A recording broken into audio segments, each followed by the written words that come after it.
Hey everybody, welcome to Kent with Bent, number 145. I almost said Dapper Reacts, but that's the other show that I do. I'm here, of course, with Bent Hovind.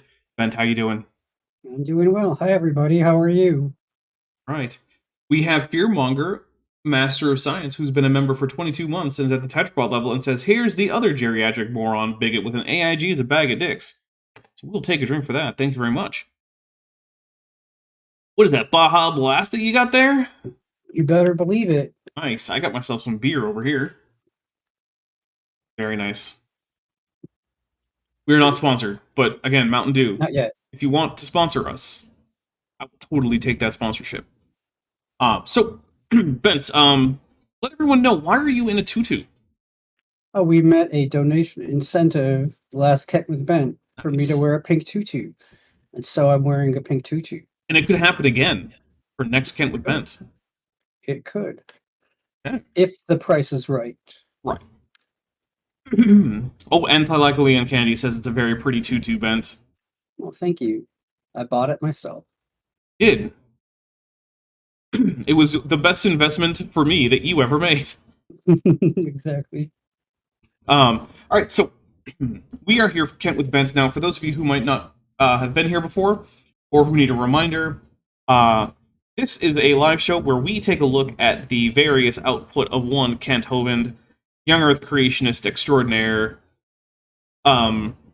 abusive piece of crap, and yeah, a whole bunch of other things. And we do so while taking a few drinks. So we have some drinking rules, but first, Starsong for $10 says, pizza and tutu donation for $10 with a smiley face emoji, and Rochina Uwu Keller says, have either of you tried Baja Blast Gelato yet? No, I have not. I haven't, but I would totally try that. Yeah, that does sound pretty good. And there's Joshua Geese with 5 Dapper Dinosaur memberships, so let's take 5 drinks for that. And eventually I'll start to get into the actual drinking rules that we're already using. 1, 2, 3, 4, and 5. Look at it. We're like 2 minutes in, and we're already at 9% of the way there. We could do it. Alright, so, as you guys have already seen, if anyone super chats or membership milestone chats anything to the effect that AIG, that's Answers in Genesis, are a bag of dicks, we'll take a drink. We'll take a drink for each gifted membership, up to a certain number. If there's like 30 or so in the I don't know, the hopper, whatever. I'm just gonna finish whatever drink I have, go grab another one, and add that number to the drink total. Let's see, we will also take a drink. If Kent Hovind says something that's just too stupid and we need to cool our brains down, take a drink as a brain coolant. We'll also take a drink if Kent Hovind actually gets something factually correct. Now, that he can't just be quoting from someone else. He actually has to have it in his brain, and then it comes out of his own mouth.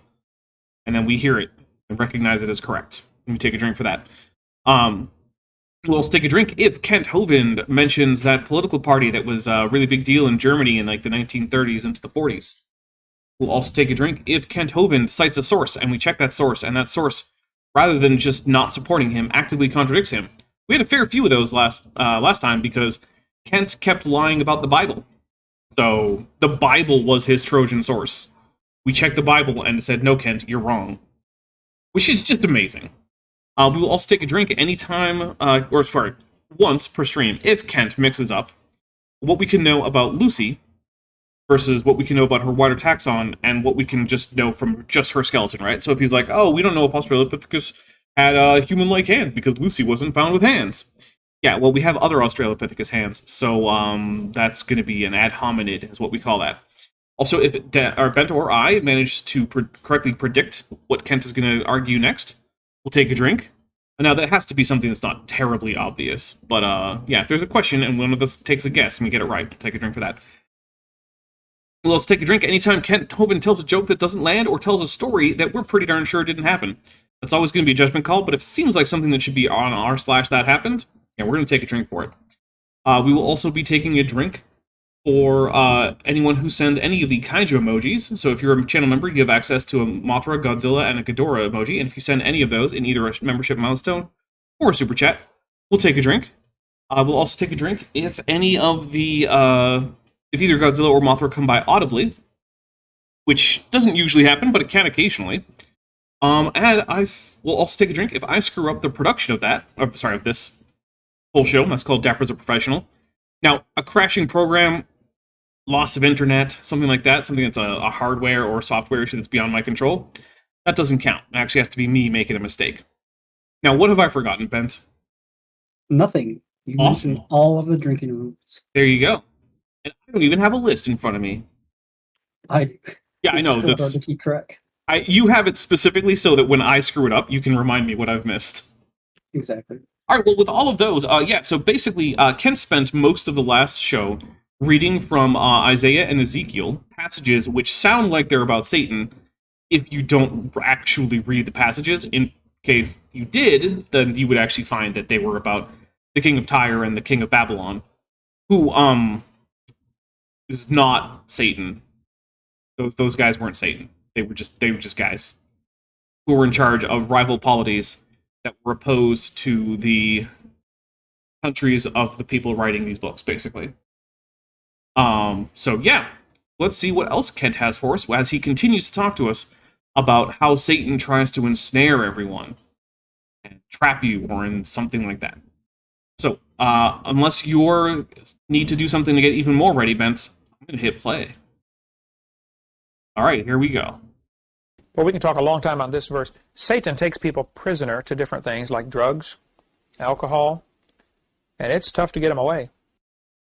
Kent, I'm pretty sure that the reason I'm drinking this alcohol that's in my glass here isn't Satan. Pretty sure it's because this beer is delicious, and it's a fun thing to do with my fans and my viewers, and, like, I'm probably not even going to actually get completely drunk. Then again, maybe I'm not held captive. Maybe that's other people, but I don't know. At least in this one, we can't just point out that it's demonstrably untrue. Like when Kent was like, and Satan, he's the king of all these nations. And I'm like, I'm pretty sure that that's not actually true, and that these nations either don't have kings or have other people who are the king. And stuff like, basically just pointing out stuff that there's no evidence that Satan did, and there's really good evidence against it. I guess I have no way to prove that Satan doesn't take people captive via alcohol. That sounds like a date R thing. Like he's going to slip someone some alcohol on a date, and then oh no, I've been taken captive by the alcohol. So I guess next time you guys go on dates, ask if it's Satan. He has to tell you if it's Satan. That's not true. He doesn't actually. It's a rule. Yeah, it's true. Rail got to Bella for $2 says, I mean, Hoban is close enough to Satan as is. Yeah, he is. I was actually having a talk about that earlier. Just all the horrible, horrible stuff that just keeps coming out about Hoban, and it doesn't get better. Yeah. And this is like, yeah. How many people do you know that have died of a habit like that they were made a prisoner, some kind of habit? Very few. Yeah, not many. I don't think I actually know anyone personally who died from like alcohol poisoning or from like liver failure due to like alcoholism. I mean, I know it happens, but yeah, I've known not so very many people I've ever known. Yeah, I've known of a few people who died of overdoses. I didn't really know them very well personally, like barely acquaintances. But I mean, not zero. It definitely happens. Although I would say that if this is like Satan's big plan to like, get rid of the human race or something, the numbers aren't really working out in his favor, because there's certainly not that many people with that problem that it's going to cause like the collapse of the human population. Then you just can't get them away. Many people get hooked on drugs and they never can get off. You can get hooked on just about anything and get that way. I mean, technically that's true. We'll take a drink. Yeah, addiction is a real problem, and it's not just drugs and alcohol. And yeah, if you're struggling with addiction, then there are addiction hotlines. There are places where you can get help, and I would encourage you to do that. And if you're not sure whether or not you're addicted, is the thing that you think you might be addicted to causing problems with your daily life? Have you ever missed work because of it? Have you missed family or friend obligations because of it? Are you putting yourself into a financial strain because of your need to continue doing the thing that you think you might be addicted to? The answer is yes. Then I would suggest that you go seek medical help. I'm not a doctor. I can't help you with it. But I would suggest that, you go see a doctor about that. Let's see. Joshua Geese for $5 says, I'm not a number man. That's true. And Roshan, T-Rex arms or chicken legs color. Oh no, raw Matt. For $4.99 says, turns out I can't watch the debate nude, so I'm all in here. Wait, why can't you watch the debate nude? Who's stopping you? Whoever's stopping you from watching the presidential debate nude should knock it off and let you do what you want. I mean, assuming that you're not, like, you know, in a public place with a dress code. I'm assuming that you're, like, at home. If you're at home, you should be allowed to be watching the debate nude. That's just my opinion. Of course, why would you want to watch the debate when you could watch Kent with Bent? The real question. Exactly. While Satan and his followers are making their plans to rule the world, like Pinky and the Brain. How many have seen the cartoon Pinky and the Brain? It's two mice. They decide they're going to go out and capture. Was that a joke? I don't think so, but he did laugh for some reason. And he's the only one who laughed. Yeah. I'm gonna not say it's a joke yet. The world, you know. Every night they've got their plans to go out and we're gonna destroy the world. That's what Satan's doing, just like Pinky and the Brain. God is up in heaven. Actually, no, Kent.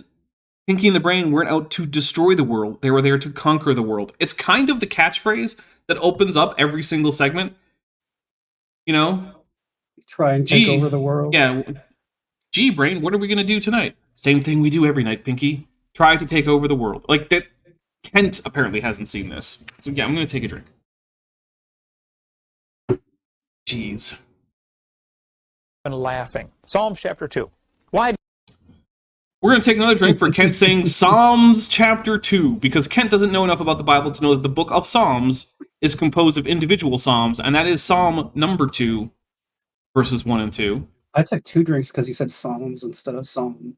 And then he said chapter. I'm only going to take 1, but that's fair. Alright, here we go.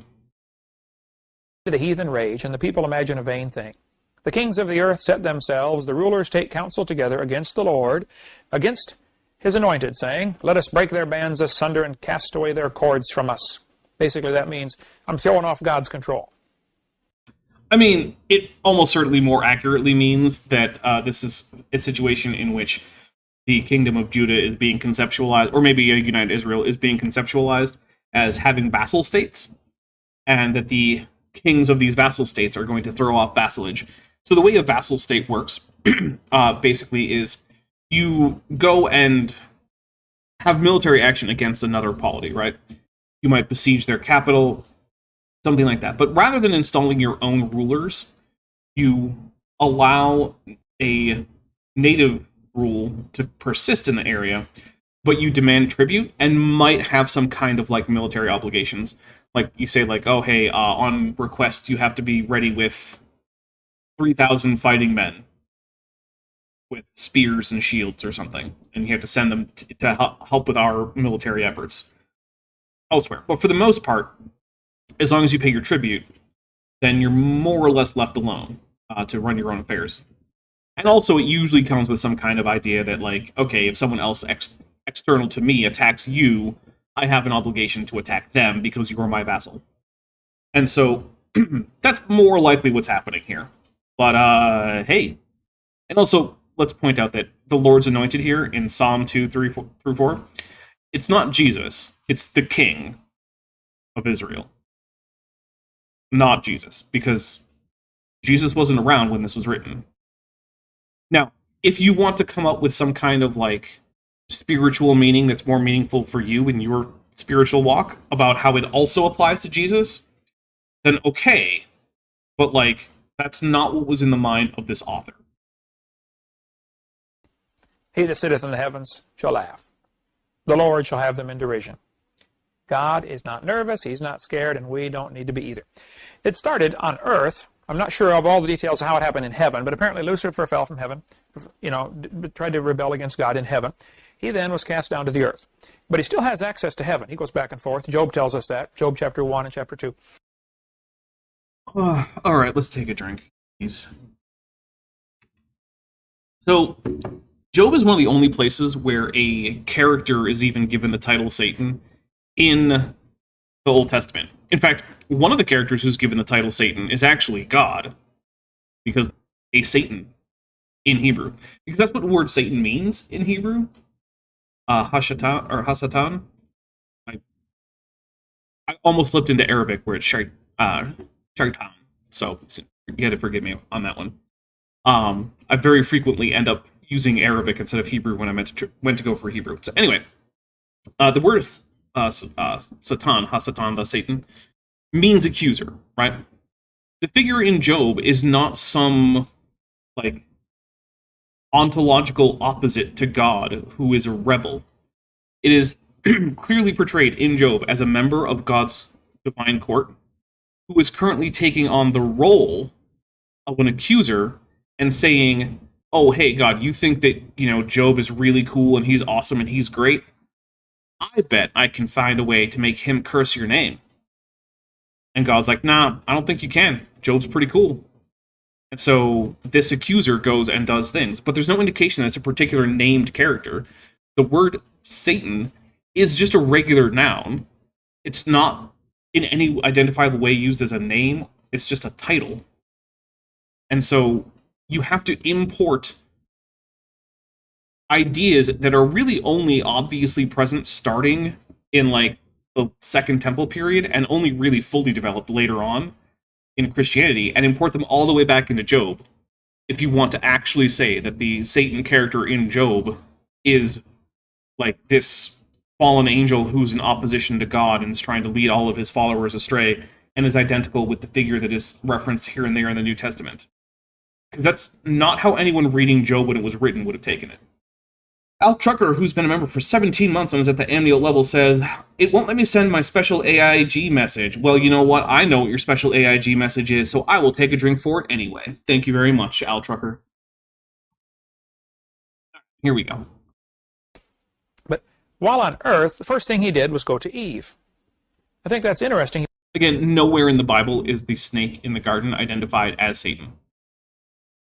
Nowhere. Not even in a single verse is the snake in the Garden of Eden identified as Satan. And the thing is, Kent is following in a long tradition of Christian, interpretation of Genesis 2, right? Or sorry, 3. Like, that's true. He is. But Kent is also someone who holds to, one, the idea that the literalist interpretation should be defaulted to, and two, sola scriptura. Which means he, according to his own internal logic, shouldn't be doing these things. He went to Eve, not Adam. Eve is the only one that did not see God create anything. I guess if you're going to take Genesis 2 as the authoritative text on that, that's probably reasonable. Okay, I'll say that seems like a reasonable interpretation if you take Genesis 2 as the primary narrative of what happens on day 6 of creation, which is a typical way to try to harmonize Genesis 1 and 2, which do in fact contradict each other. However, if you take Genesis 2 as it actually is, as a replacement, as an older version of Genesis 1, it's not actually clear that that's the case, because Adam is then in Genesis 2 created before basically any of the plants are created. And it's not clear if Eve, in the narrative of Genesis 2, is created before or after the plants are, but it's definitely after all the animals that Adam names. So, if you're trying to harmonize Genesis 1 and 2, okay, fine, I guess it works. Roshna, T-Rex arms or chicken legs, counter for $1.99 says, just a normal talking squamate in a tree. Yeah, basically. So the thing is, Genesis 2 is a series of etiologies, right? So what an etiology is a myth that it describes why things are the way they are, right? So it is an etiology for a number of things. One is why farming kind of sucks, right? Like, why are there thorns and thistles that I have to deal with, and why do I have to toil so hard and dig up rocks and everything? Why can't there just be a bunch of nice loamy topsoil that I can just plant plants in and they just spring up? Another one is why childbirth sucks so much. Because turns out that, generally speaking, for humans, giving birth is an unpleasant experience. It's also an explanation as to why humans have some of the qualities associated with the divine, like a rationality and a knowledge of good and evil and things like that, but not the immortality. It's also an ideology for why snakes don't have legs, even though they seem a whole lot like other animals that do have legs, like lizards and crocodiles. And so it's a series of these ideologies that are couched in a creation narrative that itself is largely in line with ancient Near East creation narratives, in which the primary god of the pantheon takes some kind of chaos monster, which doesn't end up in Genesis 1 and 2, but does end up in Psalms when talking about Leviathan in the Psalms creation narrative. But then the dividing of the land and the waters and the placing of a dome with, a primordial chaos ocean, all of that is just stock standard ancient Near East creation myth. And that is wrapped up into the creation story in Genesis 2, as well as in Genesis 1, which again is a later story that was probably meant to replace Genesis 2. Rael got $2 for $2 says, Eve didn't see God create, but Lilith did. Well, Lilith is a even longer post-biblical character in terms of being the first wife of Adam. That doesn't come until the Alphabet of Ben Sirah, which is I think it's early medieval Jewish text. So there's absolutely no reason why Kent would ever engage with that on a basis of accepting it as historical. So, yeah, it's a text from somewhere around 1,000 years after his religion was separated from what became Rabbinic Judaism. And it was a text composed by a Rabbinic Jew to explain various aspects of Jewish theology and folklore. For instance, the whole Lilith story seems like a explanation as to why Lilith is named in apotropaic amulets that were placed on infants. Apotropaic amulets are amulets that are used to ward off some evil, and so it seems like this is a whole explanation for that. But yeah, she's certainly not in the Bible, never has been. Well, not in Genesis. Lilith is mentioned as a demon inhabiting ruins later on in the Bible. I don't remember exactly where, so had to Google that. But at that point, it doesn't seem like she's conceptualized as a particular personal entity, and it's more of a class of demons that haunt ruins and wastes. And it's related to the Babylonian Lilitu, which is a similar demon that haunts wastes and ruins, and also besets infants and sleeping men with and killing the infants and we'll say assaulting the men in a way that is not safe for YouTube. God made Adam, then he put him in the garden, and then God made trees to grow in front of Adam. Now the rest of the world was already full of trees from day 3. So that's how he's harmonizing the fact that in Genesis 2 it says that no plants were growing. But in Genesis 1, the plants are made on day 4, and then the sea life and air and birds and whatnot on day 5, and then the land life on day 6. Okay, so I mean, it's a very obvious attempt to just brush away the fact that these verses are contradictory to each other. But I mean, at least it's an attempt. It's not the worst attempt I've ever seen. But here God is making some more trees in chapter 2.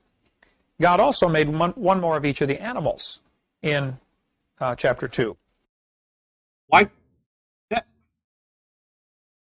don't know how he's justifying that. Why couldn't God just bring the animals that he had already made? Whatever. I guess it doesn't matter. Some people say there's 2 different accounts and they contradict chapter 1 and chapter 2. That is, by some people, he means literally everyone who's an expert in this. So yeah, we'll take a drink. Technically, Kent, you're right. Some people do say that.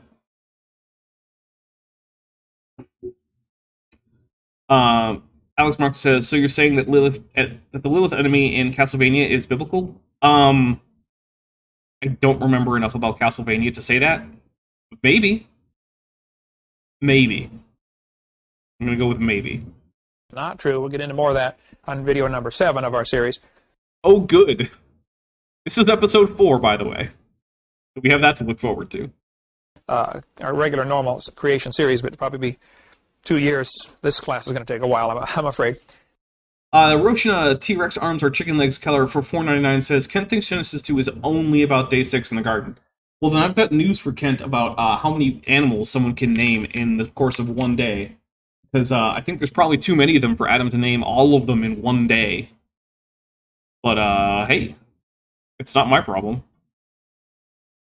Before we get to that, but there's no contradiction. Lucifer, Except for all the contradictions, but don't worry about it. I'm sorry, God made one more of each animal and some more of each of the plants so that Adam could name them and so that Adam could see that God indeed is the one who's doing the creating. If God had made Adam last, Lucifer could walk up and say, "Hey, Adam, how you like my garden I made here?" How would Adam know? I don't even know how. Okay, sure. I guess we're just making up fanfic options, like alternate timelines. So, like,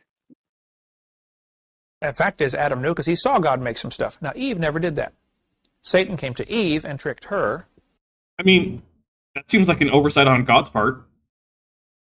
Like, are you saying that all God had to do to prevent this whole thing, the whole fall of mankind, was like make a mouse in front of Eve and be like, see, I created that mouse.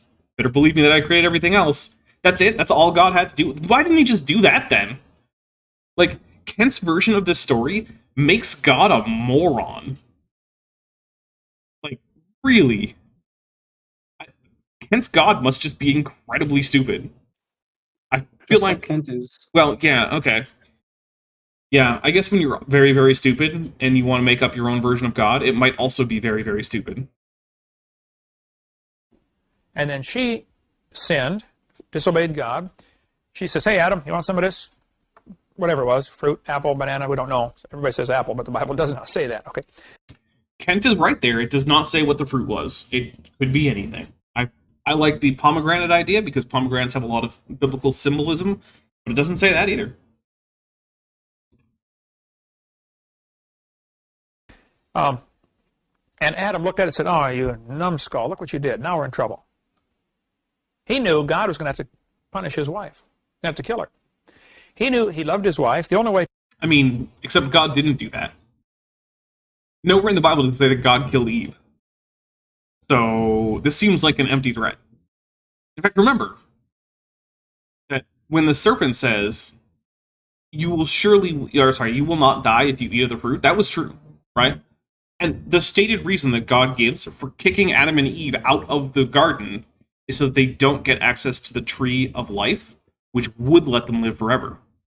So not only does God not kill them, it seems like nothing actually changes about their mortality. Roshna, T-Rex arms with chicken legs. Keller for $4.99 says, Adam sexed and then named each animal. When Adam couldn't find a proper, quote, helper, God made Eve. I mean, technically, it doesn't say that he sexed them, but I mean, I don't know. Also, not all the animals have sexes. And even the ones that do, some of them are hermaphrodites. You can't sex a snail. Just a snail. Or a flatworm. Alright, we're going to stop naming hermaphroditic organisms. We get it. You get it, right? Definitely. Okay. To save his wife was for him to become sin like her. And now whatever God does, you got to do it to both of us. I love... I'm sure that was his reasoning. Right? I love how Kent is currently just adding extra misogyny to the Bible, as if it needed any. Right? Like, you don't have to be a misogynist to believe in the Bible. You don't have to interpret the Bible in a way that encourages your misogyny. But Kent sure is a misogynist, and he's just introducing extra misogyny that just isn't even there. Which is crazy. Secret author of the Voynich manuscript for 200 Argentinian pesos says, a lot of translations omit this part, but in the Hebrew Bible it states Adam was present when Eve spoke to the snake. Does it? What verse is that? Because I would be interested to read that.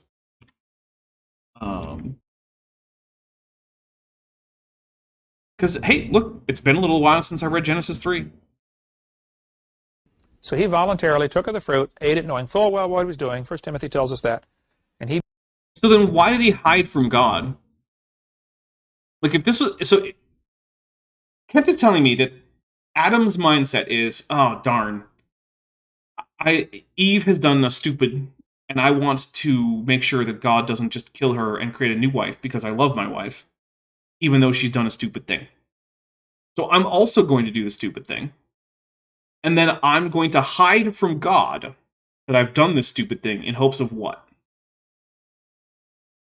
Like pretending that it didn't happen?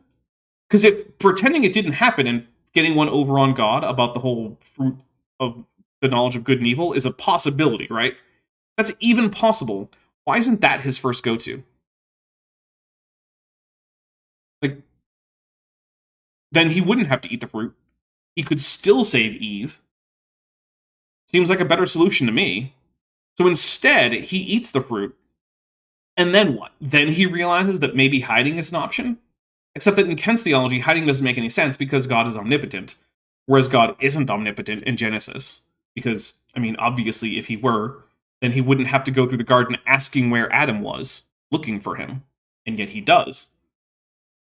And also, I mean, God very frequently regrets having done things, which means that he didn't know what the outcome was going to be, which is why he changed his mind about having done those things. Like, this is the problem with Kent's like hermeneutic approach, where you need to find ways to just harmonize everything into a coherent theology. The books of the Bible weren't written to do that. They were not written by a theologian trying to make a systematic theology. The books of the Bible don't all come together to make one neat, tidy, completely internally consistent narrative with a single theological message the whole way through. There are certainly themes the whole way through. There are certainly aspects that are relatively consistent the whole way through. But you cannot just look at the Bible, come up with a systematic theology just from reading the Bible, and, done. It's just not physically possible. Savage Blueberry Chromosome Crumble Cobra for $4.99 says, it's pretty hard to fanfic a character smarter than you, which is why Kents are in danger of a losing battle of wits with a salp. Oof. Oof. When you lose a battle against something that doesn't even have a brain and is as disgusting as a salp, it's a bad time. Alright. Became sin to save his wife, just like Christ voluntarily became sin to save us on the cross. Oh, he's trying to do typology. Okay, I guess that kind of explains why he's doing this silly thing. Because, look, I mean, it's pretty explicit in the New Testament that the authors, at least of some of the New Testament, want you to see Jesus and Adam as typologically linked. Which, okay, cool, whatever. I'm not here to comment on that. But then, apparently, Kent is using that as license to simply read in extra aspects of the Jesus story from the Gospels that just aren't in the text of Genesis. Which I find a bit dishonest. You're just making stuff up about Genesis. But then again, most young Earth creationists make up all sorts of stuff about Genesis that's not in there. So I guess I shouldn't be too surprised. So in Genesis chapter 3, we see Lucifer, whose later name was changed to Satan. No, just drink. Satan isn't a name, and there's no indication that that's Lucifer. And Lucifer isn't anywhere given as the name of Satan in the Bible. Let's see, Rail Gattabello for $2 says, Vivzy Pop interpreted the Eden tale so much better. I don't know who Vivzy Pop is. Let me know, because that is not one that is familiar to me. Yeah, I would be curious. Oh, and let's see, your secret author of the Voynich manuscript for 100 Argentinian pesos says, sorry for the delay, PC is slow. In Genesis 3:6 it says, Watitin Gala Isha Dima wa Yochal. Can't write in Hebrew right now, that's fair. She also gave the fruit to her husband who was with her. Yeah, but does that mean that... Yeah, I guess it does mean he was with her with the snake. Seems like it would. I guess you could come up with an interpretation where it doesn't mean that, but it seems far-fetched to me. Fair enough. Deceiving Eve. Now, I need to point out, some of the groups today are teaching that Lucifer is the good God and Jehovah is the bad God. You get into the Masonic Lodge, you won't find out till you get way up to the top. And they say, they pray to God. You won't find out till you get to, and you may never find out. If they don't think... Then how does Kent know? Trust him, he's an expert. Oh, okay. Yeah, this is super secret, and they never let anyone know until they get to the top level of the Masons. But they're actually a secret Satan-worshipping society. So Kent, what that means is that most of them don't actually worship Satan, because only the top ones even know that they're supposed to. Right? Like, what would it mean if you spent your entire life going to a church, praying to God, worshiping Jesus, and then suddenly your pastor stands up and says, haha, I fooled you. Actually, this whole time, you were worshiping Satan. couldn't you just say, no, I wasn't? Like, Seems simple enough. right. Like, did you have Satan in mind when you were issuing those prayers? Were you singing songs with the word Satan in them when you were praying, singing songs about Jesus? No, you weren't.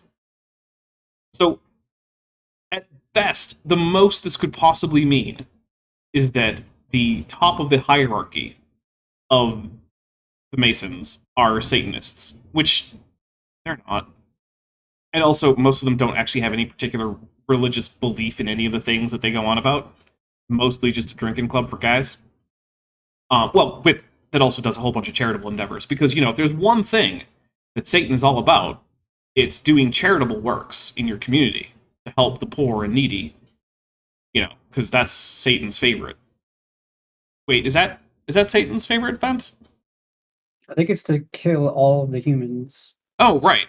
So, because that's what Kent mentioned before, is that Satan wants all of humanity to die. And doing things like donating to food banks and homeless shelters and volunteering at various places like that. That is progressing the goal of killing all the humans, right? Doesn't seem like it. Wow. The Masons are like the worst Satanists ever, I guess. Rail Got to Beller for $5 says, if you worship God and then found out he was Satan the whole time, you would probably turn to Gore, the God Butcher. Maybe. No, what some people are actually pointing out is that the snake is actually presented as the one who tells the truth in Genesis 2. And also, God is kind of the antagonist of a lot of the primordial history, which is basically Genesis 1 through 11. Right? So, like, God is the one who is trying to keep humans from knowing good and evil. Once they find out, decides that rather than have a rival to his godliness, they should just be kicked out and forced to continue to be mortal. He's the one who floods the entire world. He's the one who tries to prevent people from building a big tower because it's, again, a threat to his position as God. All of which is broadly contradictory to later conceptions of God in, like, Christianity, where he's omnipotent and omniscient, and none of this should really be a threat to him. I mean, like, really? And so people have pointed out that, yeah, in the same way that, like, the gods of Olympus are sort of the antagonists to humanity in the story of Prometheus, the God of Israel is sort of the antagonist to humanity in the primordial history. And, I mean, do with that what you want, but it is how the text is written. You don't have to believe it, I don't really care, but it's the most obvious way to read that text. Roshna, T-Rex Arms or Chicken Legs Keller for $4.99 says, Kent's the types to join a men's spot and claim he's in Mensa because the words look similar. Yeah, I can see Kent doing that. I think you can handle the information, you'll never be exposed to the fact that Lucifer is God in the Masonic religion. So they'll say, oh, we believe in God? Sure. You believe God answers prayer? Sure we do. And the whole time they're talking about Lucifer. We'll get into it. I'll show you some quotes from They don't even know it. Except they're not unless they're at that high level, according to Kent. Like, that's the thing that doesn't make sense to me, right? If you say, oh, I think God does this, if you don't know that the people who are telling you about God are meaning Satan, then that's not what you mean. It might be what they mean. But someone can say something to you, and you can not understand what they said, and then when you say something similar, it doesn't mean you mean what they mean. It means you mean what you misunderstood. That's a thing that can happen. Savage Blueberry Chromosome Crumble Cobra for $5 says, you mean to tell me Mason help people out and they don't even exploit them for their labor building shoddy structures in southern Alabama? As far as I know, they don't. But then again, I mean, I don't know everything they do. Maybe they have done that. Seems unlikely, but it's not typically what they do. I've only been to Alabama once, and it was to go to the ULA assembly plant. That's the United Launch Alliance. I got to touch a rocket engine. It was pretty cool. Nice. Yeah. their own literature later on in this section on video, what's covered on video number 5, or CSE 103. Okay, so the serpent, Lucifer, said to the woman, again, not Lucifer, we're just going to take a drink for it. yea, hath God said. It's interesting, the first thing he did was to raise doubts. This is exactly what the liberal preachers do today. They will try to raise doubts about God's just word. drink. That's what they do with all these new translations of the Bible. Well, how do you know it really says that? It says in my Bible this, and your Bible says this. How do you know who's right? Roshina, T-Rex arms or chicken legs, Keller for $4.99 says, Kent is conflating Masons and Satan with Scientology and Xenu. Yeah, he might be. Because that is something that you don't get told until the very end. Well, not the very, very end, but until you're very high up in Scientology, is about the whole Xenu story. That's why if you ask a Scientologist about Xenu, and they say they have no idea what you're talking about, unless they've gone through at least OT4, they're telling the truth. They probably don't have any idea what you're talking about. Which is why I don't find it an effective tactic to talk to most Scientologists, right? If you want to, for some reason, have a talk with a Scientologist about Scientology, one, know that as soon as you're critical, they're probably just going to start yelling at you and asking you what your crimes are. But if you just jump to Xenu, they're not going to have any clue what you're talking about, unless they're a very, very wealthy person. Because it costs tens of thousands of dollars, possibly hundreds of thousands of dollars to get to that point. Because, Scientology is a pay-as-you-go religion, where rather than making donations, you literally just pay for services, with a whole payment plan and a list of fees for various services.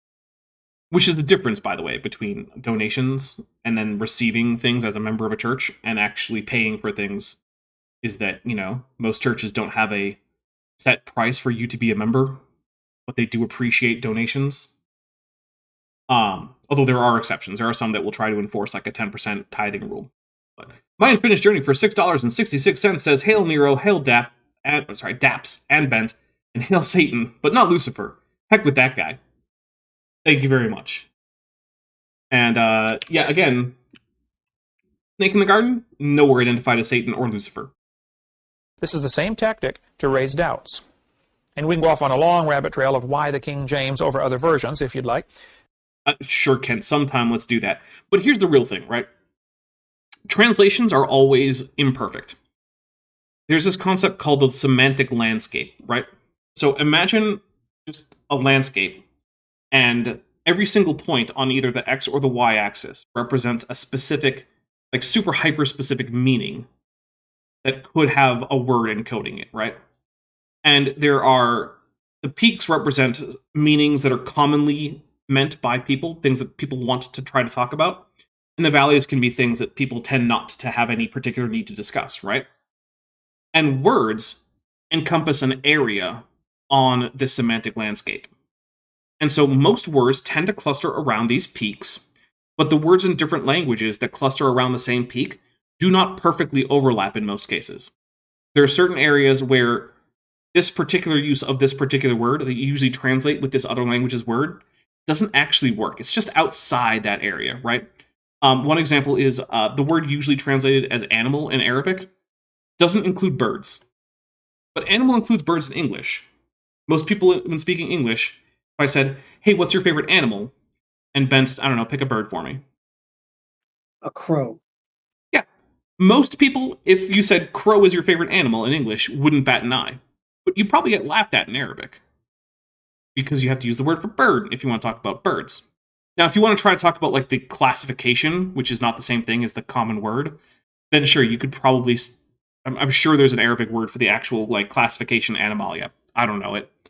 But yeah, that's the problem with semantic landscapes. And because no language maps perfectly onto another language in terms of either its grammatical categories or the semantic area that its words encompass, it is impossible to reliably and perfectly translate from one language to another. In fact, it doesn't always work very well when you're going from one dialect of a language to another.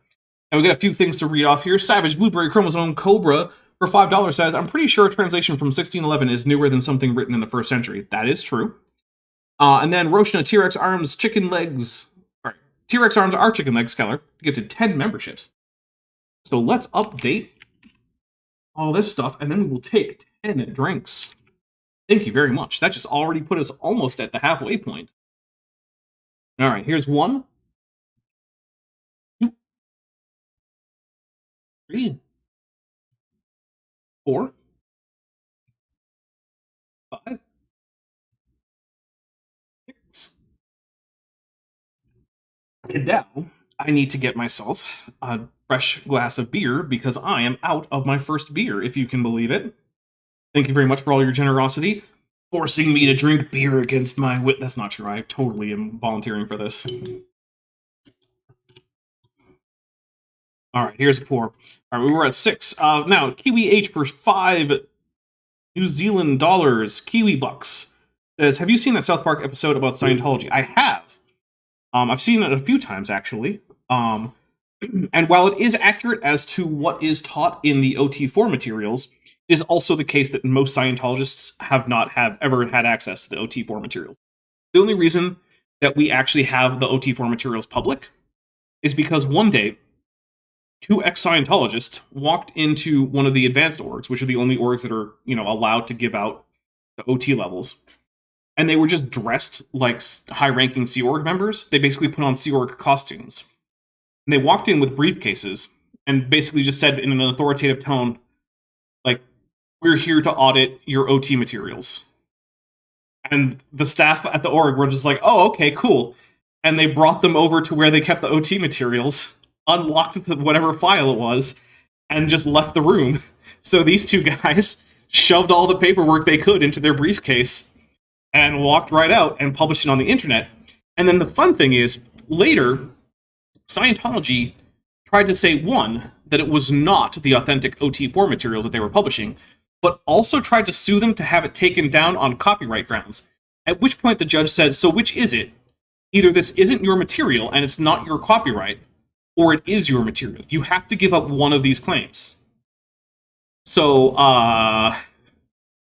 yeah, they kind of dropped the lawsuit, but I think what we can all infer from that is that it was the actual material, and they just thought it would be less damaging to have this material out there and deny it than to actually say that the material that you can't put back in the bottle, right? Like, that genie's out. It's gone. Like, the cat is out of the bag. Those beans have spilled. You can't put that toothpaste back in the tube.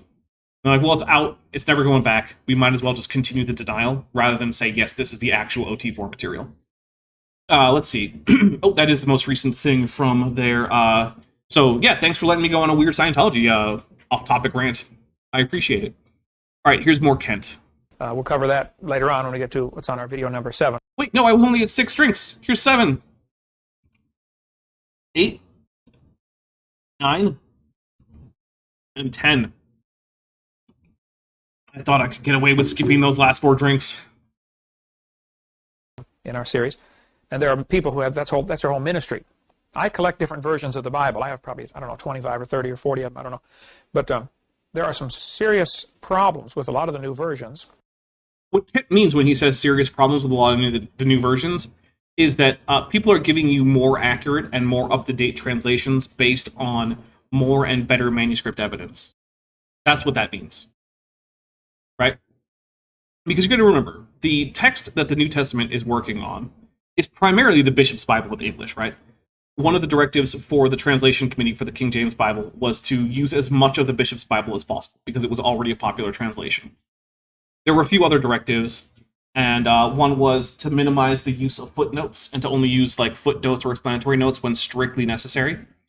There was also some other concern about like making it a little bit harder to be interpreted as anti-monarchical than the Bishop's Bible, which was pretty easy to get an anti-monarchy theme out of. But other than that, it was based on the Textus Receptus, which was a text compiled by a scholar from, I want to say Prussia, but I'm actually not sure, named Erasmus. And so what Erasmus did was he collected as many Greek codices as he could find, but there weren't that many available to him. And he compiled a text, which became known as the Textus Receptus.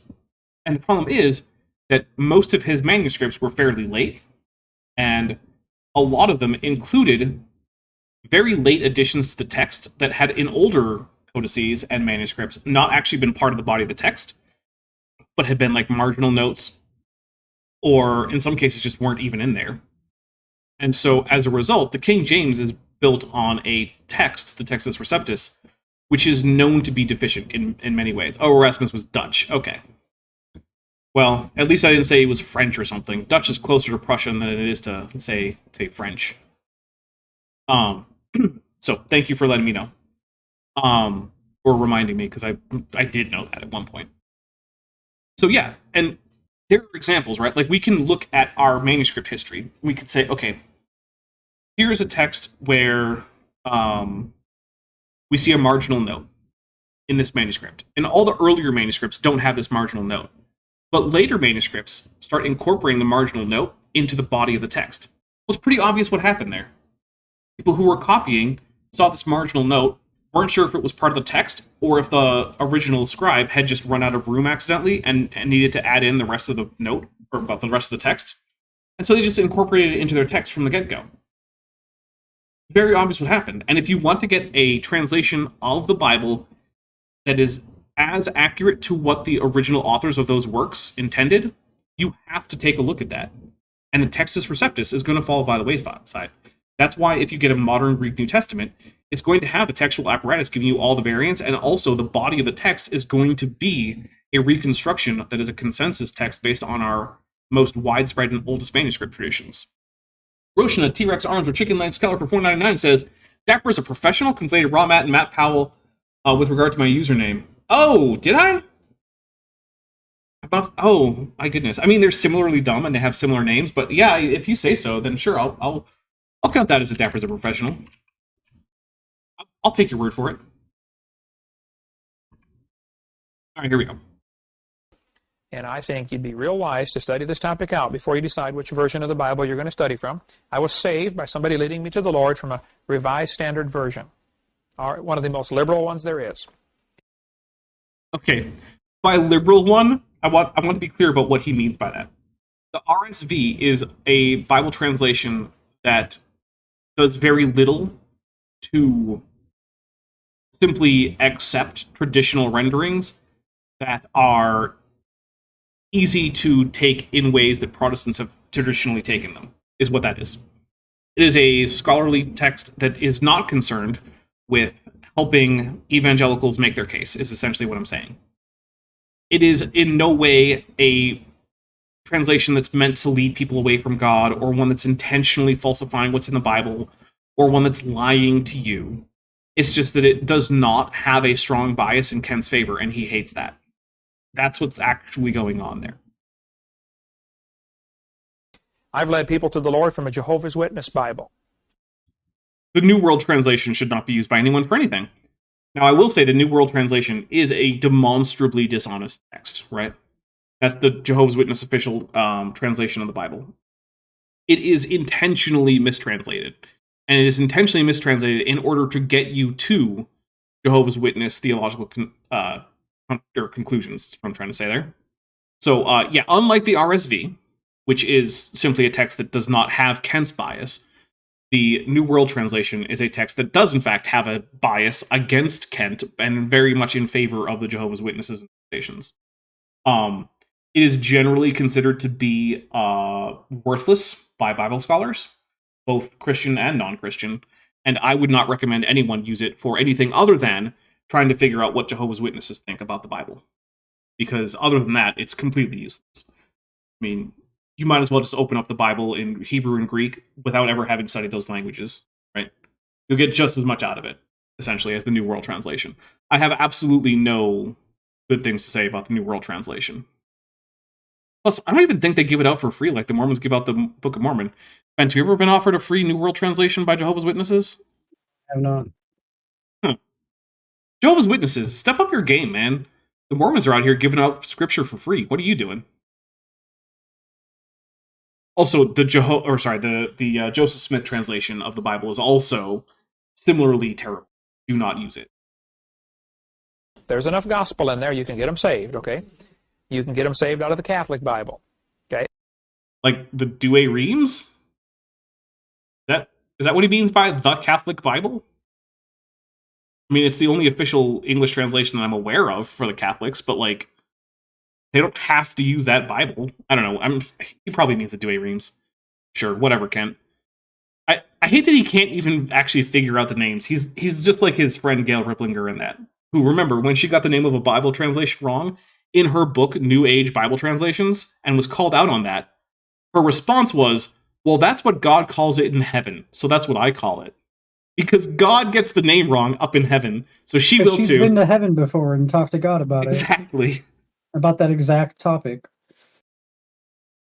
Chris McDaniel says, I live in a hotel, we have a Gideon Bible somewhere. I don't actually know what translation the Gideon Bibles are. I don't remember it being like some kind of crazy, intentionally dishonest translation. Because there is one thing, right? There's a difference between a translation that, because of your theological commitments, you have translated in a biased manner, and that's not the same thing as an intentionally dishonest Bible translation, right? Like, your bias can lead you to honestly think that your translation is a good one, even if maybe it's not. But that's different from intentionally mistranslating things.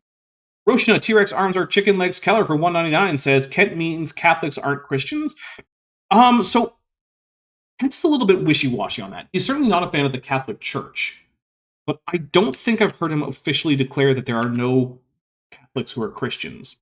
I think he thinks he's in that camp that says that some Catholics are saved in spite of their Catholicism, because some of them have managed to find a saving faith in Christ despite the errors of theology that the Catholic Church teaches. Sure, Kent. I don't really want to have a who's saved discussion, because that's not what this channel is about. But they certainly are Christians. It can be done. There's still enough gospel left in there, but there are some real serious problems with them, and I think save that for another time. I would love to know one specific problem that Kent has with, say, the Douay Rheims that isn't just the same as he has with all non-King James translations, like, oh, it admits this verse that definitely isn't actually part of the Bible. Or, and that also isn't just, it has the Apocrypha in it. Because if your entire complaint is like, well, I don't think this book of Tobit should be in there, because I think a story about a possessed vagina is inappropriate for the Bible. I mean, okay, sure, but I'm pretty sure that means you just weren't preaching from it. So, like, when it comes to, like, any of the books that are in your Bible that are also in the Douay Rheims, Kent, what's your specific problem? I want to know that. Because the thing is, I don't think Kent has ever read the Douay Rheims. Like, I don't think he sits down and reads that. I have one, although I haven't just sat and read through the whole thing. I usually have it for, like, comparative purposes, when I'm flipping around to see what different scholars have said about the same verse. But, yeah, anyway. But the idea of these different translations causes people to doubt. Yea, hath God said.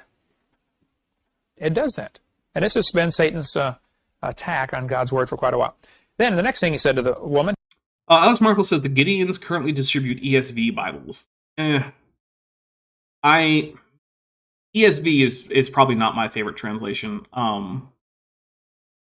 For one thing, it goes out of its way to be, like, patriarchal where it doesn't need to in places, and it's like, guys, this is already a pretty patriarchal text. You don't need to make it extra so.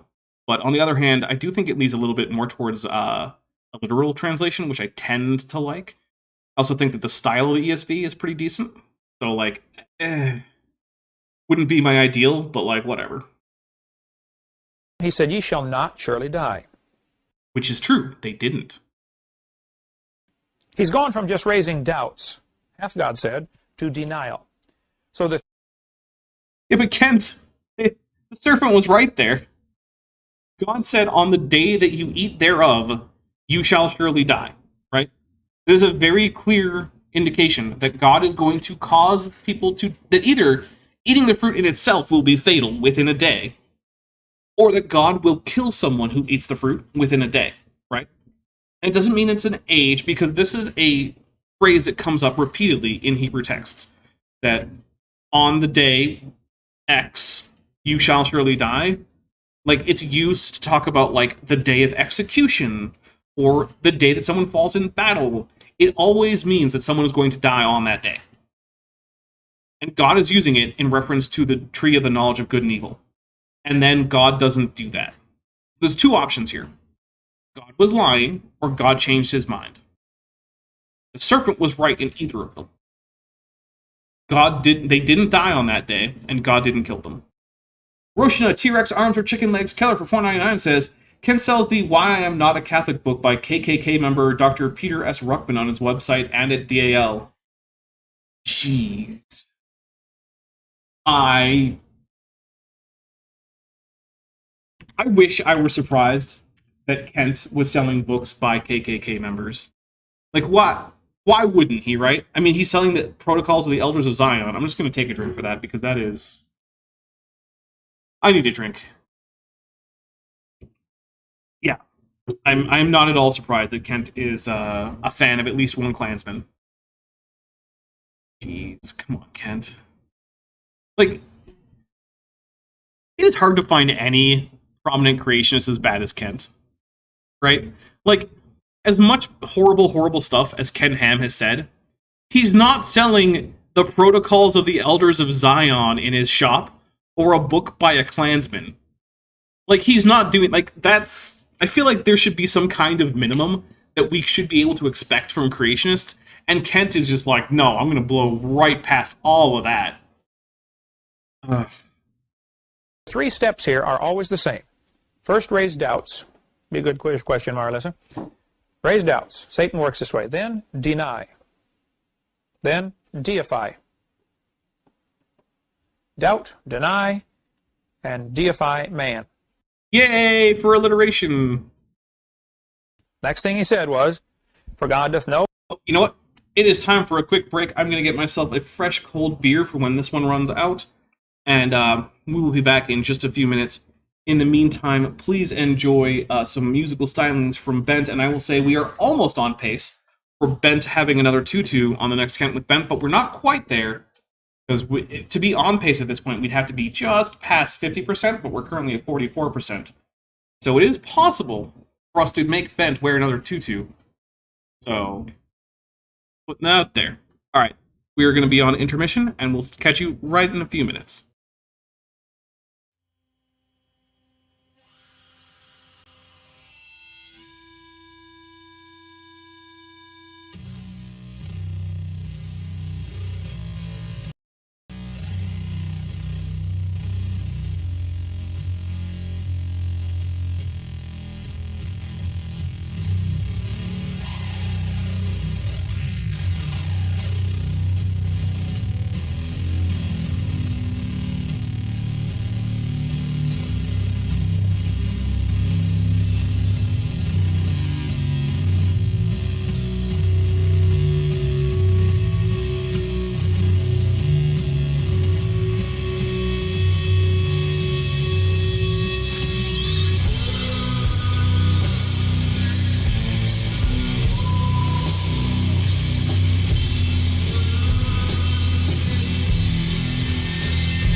And we are back. Thank you very much. And the first thing we have to say when we get back is Savage Blueberry Chromosome Crumble Cobra just gifted 10 more Dapper Dinosaur memberships. So thank you very much, which put us back on pace. So let's take 10 drinks. 1, 2, 3, 4. There's Godzilla, so 5, 6, 7, 8, 9, 10, and 11. Okay. So, now that we're back, I do want to say real quick, this stream is while I am on a little bit of a staycation. I'm taking this week off, but only from, like, back-end stuff. So, like, all the stuff that's behind the scenes, the stuff you guys don't have to see, like scripting, editing, animation, stuff like that. I am taking a bit of a break from that, just to do a little bit of recharging. It happened to correspond with a with a game fully releasing, so I'm playing a whole bunch of that. But I am here for two big reasons. One of which is that I need your guys' support pretty much constantly because, living is expensive.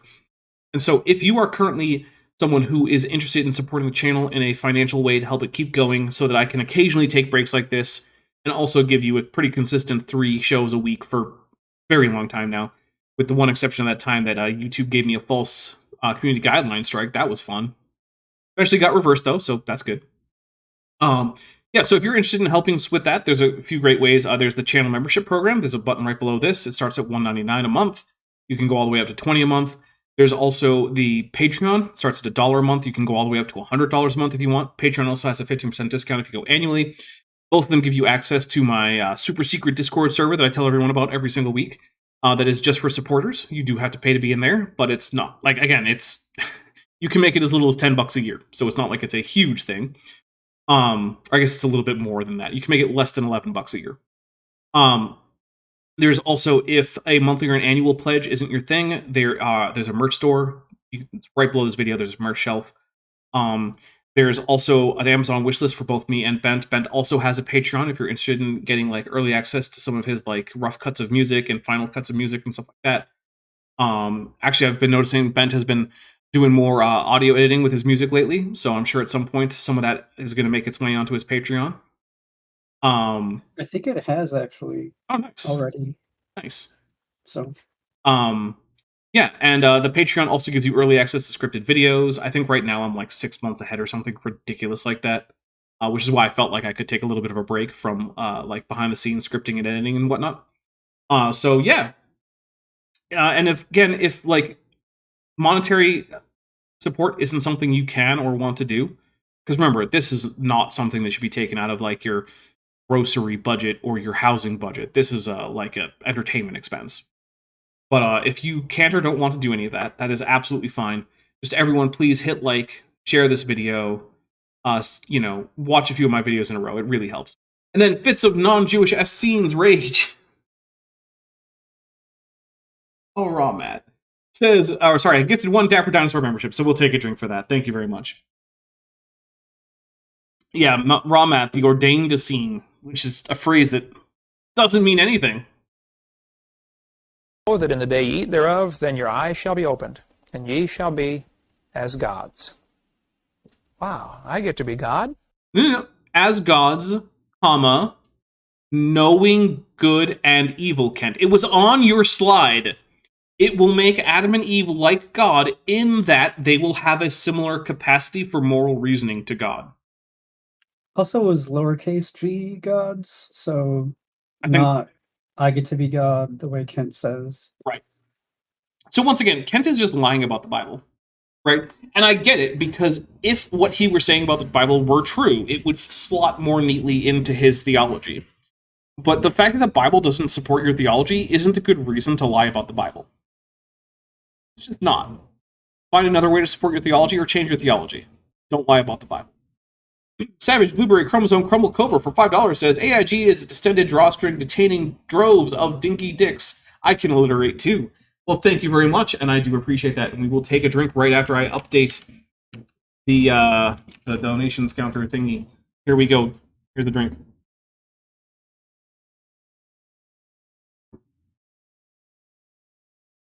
Oh, that was actually a reference to the thing about the non-Jewish Essenes was a reference to the Gaia video on Bad Science Sunday. Oh, okay.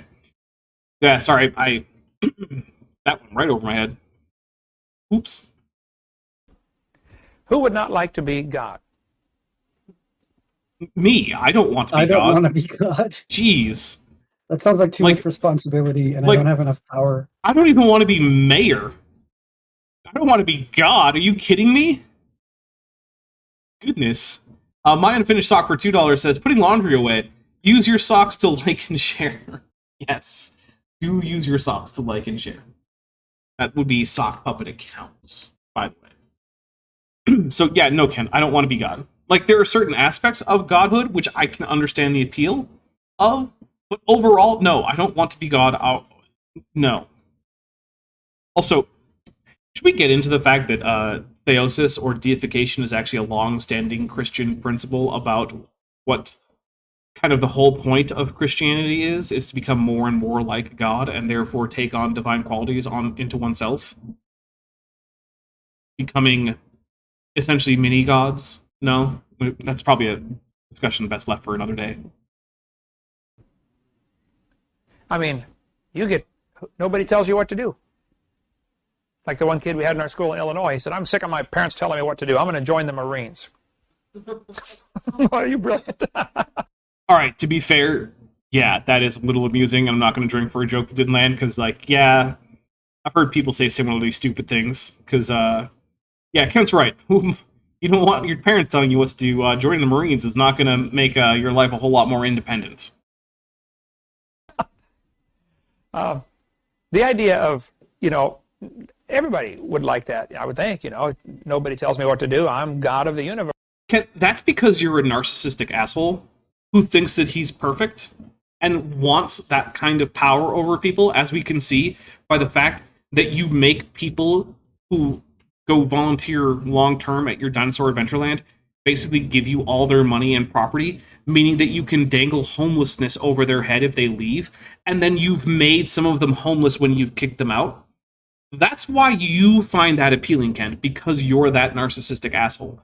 Most people aren't narcissistic assholes. That's just how it is.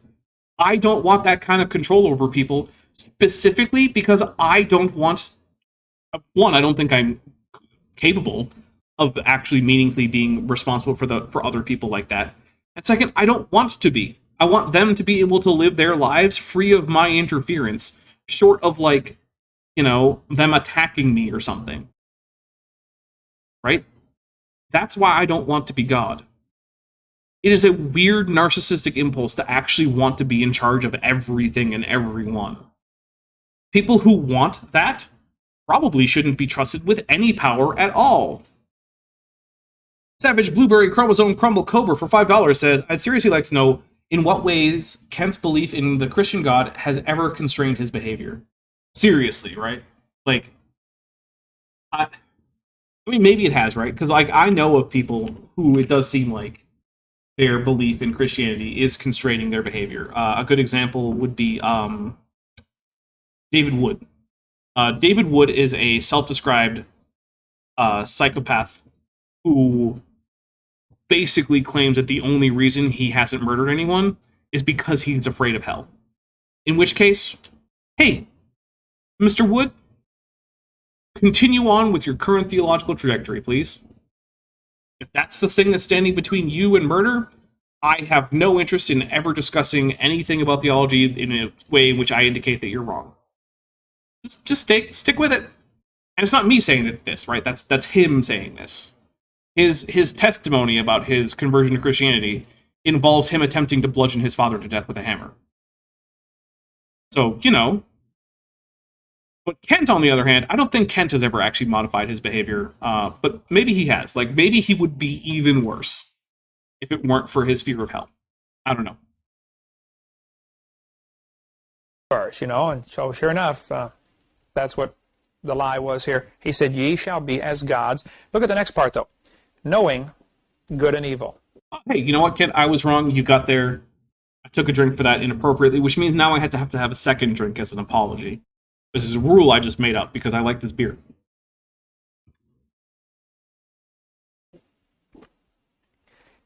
What Satan always promises is extra knowledge. Is it? Because earlier you seemed to say that it was booze. Satan was promising extra booze. Is it like extra knowledge of booze? Are sommeliers actually under the thumb of Satan because of their knowledge of wine? Is that how this works? Don't get me started on bartenders. The worst. The absolute tools of Satan, bartenders. You get to know something that nobody else knows. That's what all the secret lodges do. You come to the meeting, you learn something, you hold your hand and you shake hands, you put the second finger right here, grab the second knuckle, and you stand like this, and you go like this when you're in distress, and the judge, if he's a Mason, has to help you. And they got all these secret signs and symbols. We'll get into more of that later. So just conspiracy theories. That's what Kent has right there. It's like, yep, if you're a Mason and your judge is a Mason, you're definitely going to get off scot-free. That's how it's going to work. Roshan, T-Rex arms or chicken legs. Keller for $4.99 says, Kent is a once saved, always saved believer. He doesn't believe any of his actions can get him punished. That's a good point. The once saved, always saved is one of those weird things where it's like, nothing I can do is going to jeopardize my salvation. But if you do things that I think put you outside of Christianity, well, then you were just never saved in the first place. Like, oh, that's convenient. So, a very convenient way to rationalize away bad behavior by your co-religionists. And to avoid you ever needing to take any responsibility for any idea that maybe the ideologies that you're spouting might actually have some harmful effects in some cases. That maybe that should be a cause for introspection. Nope, they just didn't really believe in the first place, so I don't have to worry about it. Okay, cool. That's nice. That's not at all very, very convenient for you. Yeah, whenever your religion gets a little bit too convenient, I get a little suspicious. Like that time that, totally against Muhammad's will, Allah told him, actually, you have to marry your adopted son's wife because adoption is fake. I just said so right now, and to prove it, you have to marry her because she's not really your daughter-in-law. I know you don't want to, but you have to. And then he said, "Oh, shucks, I guess I'll marry this woman with a, reputation for being extremely beautiful, who I did just see naked a few days ago. Accidentally, of course." Yeah, like, that's always like, Or, when, like, Joseph Smith receives a revelation, it's like, actually, Joseph, you have to marry multiple wives. I mean, yeah, your first wife, she's going to hate it, but you just have to. And he's like, oh, no, I guess I have to. I'll get married to some 40 women.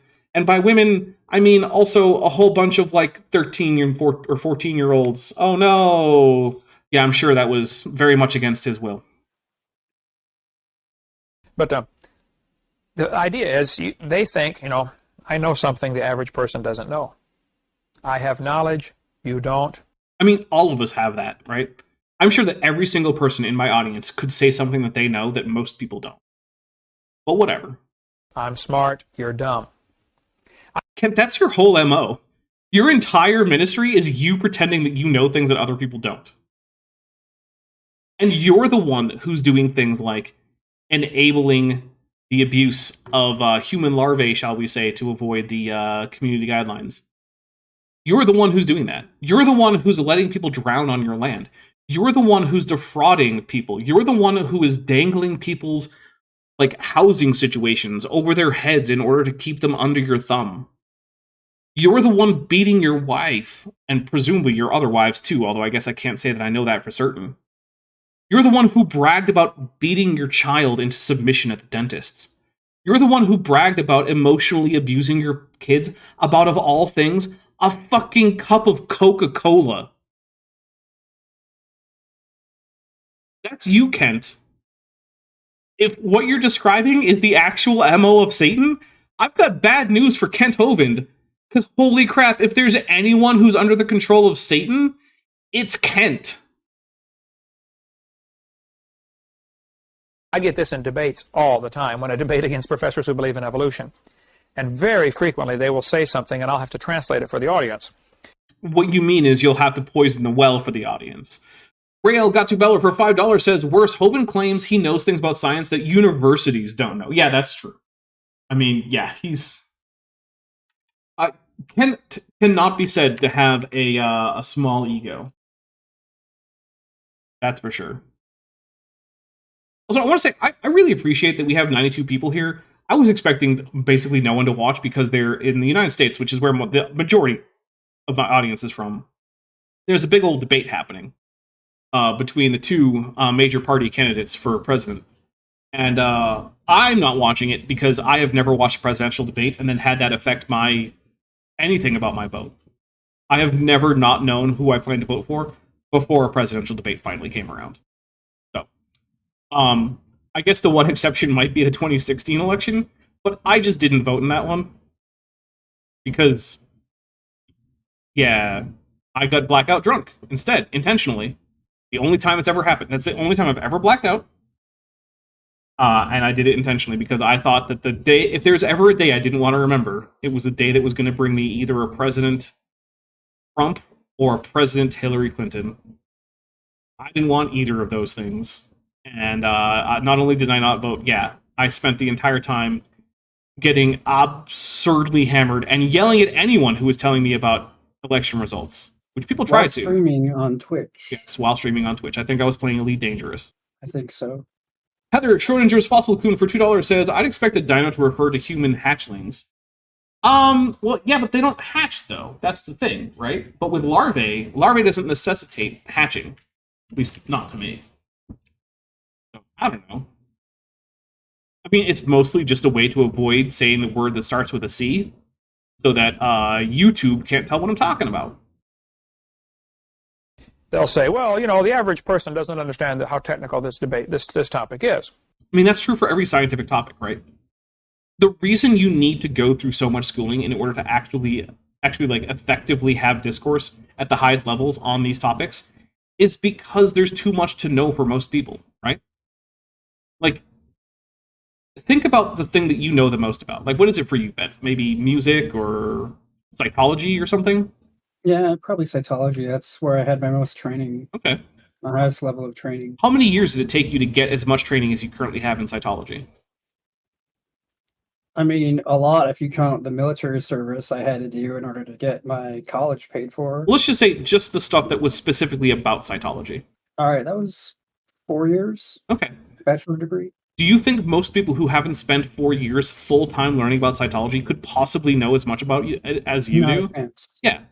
I mean, maybe if they spent like a decade doing it part-time, maybe they could get to that level. But that's a big maybe. A pathologist who has some cytology training, but even then, it's not as much. Yeah. It's not as thorough as the training I went through. Right. That's the thing. There's a lot to know. And anyone who says, well, these experts, what do they know? You are just unaware of how much there is to know about a subject, right? Like, there's a reason I don't go around calling myself a dinosaur expert. I know just enough to know that I'm definitely not an expert on dinosaurs. But people like Kent, who don't even know what a dinosaur is in the first place, will just blithely call themselves dinosaur experts, as if that's just a thing that you can just wake up and be one day. And that's where Kent is. Kent does not know how much there is to know about any of these subjects. He thinks they're all extremely simple to the point that like a 5th grader could understand any of them in as much depth as a PhD. He's just wrong. He's just wrong. So I'll say, folks, what he means is, he's smart and you're dumb. How many times have you heard me say that in debates? That's exactly. Roaching a T-Rex arms with chicken legs, Kellers for $1.99 says, Bent has Scientology study? Bent, would you like to address that? The answer is yes. No, it's not. It's no. It's cytology, Cytology. There you go. Like the study of cells. The study of cells. Okay. Yeah. Exactly what they're doing. When you see this in letters to the editor or books about evolution, the average person doesn't comprehend, but, now basically they're saying, if you don't believe in like we believe, then you're dumb. No, that's... Jesus. Oh, sorry about that. I'm going to take a drink. Okay. When someone who is an expert points out that you don't know as much about the subject as they do, and that there are topics in this that it requires a lot of work to understand, they're not saying you're dumb. They're saying you probably haven't done the work to get to the level of understanding needed to enter into this discussion, which is probably true, but it doesn't mean that you're dumb, right? And they usually say it right before they're about to teach something. Yeah, there's that too. Like, now let me explain it. Saying that someone is not an expert and therefore cannot reasonably assess a position that requires expertise, understand, is not a statement that someone is, that those people you're talking to are stupid, right? Now, like, think about this, right? I'm not a linguist, but I'm reasonably well versed in linguistics for a person who is a layperson. I know more about linguistics than any of the other science friends out there. I know more about it than Gutsick Gibbon. I know more about it than Dr. Dan. I know more about it than Grayson. I know more about it than Jordan. When they have linguistics questions, they ask me. I don't always know the answer, but I'm far more likely to know it than they are. Does that mean that I think I'm smarter than Dr. Dan or Gutsick Gibbon? No, I don't think that at all. That would be a silly thing for me to think. But my specific set of things I know does not entirely overlap with either of them. So there are questions that I have for them about topics I don't know about, and vice versa. That's what it means to specialize in knowledge. And Kent is an anti-intellectual. He doesn't like that specialization of knowledge is even a thing. And he's in a very anti-intellectual, anti-education branch of Christianity. The kind of thing where it's where like the idea of going to seminary seems like a bad idea. Like, oh, your pastor got a fancy college degree? What's he need that for? All he needs is the Bible. Okay, great, Kent. That's just anti-intellectualism. The Adventures of Secret Museum Agents by writer who's been a member for 7 months and is at the annual level says, listening to you is far more informative for my real life than any debate that's going on tonight. I'm glad that's the case. Although I can't say I'm surprised. Secret author of the Voynich manuscript for 200 Argentinian pesos says, chat, how can Dapper not be an expert in dinosaurs? Dapper, you're a human. Build me a small intestine. For the TF Prime fans of Team Fortress. Is it Team Fortress? What is the TF Prime? Too many references that I don't understand today. I don't get all the references. I get a lot of them. Get all of them. Alright, here we go. And Satan always does this. He promises, you follow me and you will have knowledge. But, okay, ignoring the fact that the snake in the garden isn't Satan, that's not what the snake said. The snake in no point said, you should follow me, you should do what I do, you should become my disciples. It simply said, if you eat from the tree, you'll have knowledge of God, of good and evil, like God does. Then, Adam and Eve ate from the tree, and Ben, remind me, did they then get the knowledge of good and evil? Yes. Okay. Cool. Transformers Prime. Why is there... Okay, I would get that if it was XFMR, because as a former electrician, that is the abbreviation for Transformer that I'm familiar with. XFMR. Transformer. Yeah. Transformers and electricity are great, because you can step up and down voltage and whatnot, but they only work in AC. No DC Transformers out there. So... Get wrecked, Batman. You can't step up and down your voltage because you're DC. Same thing with Superman. What idiots. They don't even know. Yeah, they don't even know. They're just stuck with their direct current. Fools. Never mind that it actually stands for Detective Comics. The light. That's why he's Lucifer, the light bearer. I will bring you more knowledge, more wisdom, more light. We can go off. Except he's not anywhere in the Bible, so we're just going to take a drink, but whatever. Beautiful sermon's been preached for years and years on that topic. How Lucifer promises more light, more knowledge. Next verse. This fella in American Humanist said, the church... Ben, we're behind pace again. I don't think you're going to have to wear the tutu. Aw, shucks. Yeah. Also probably means no free pizza.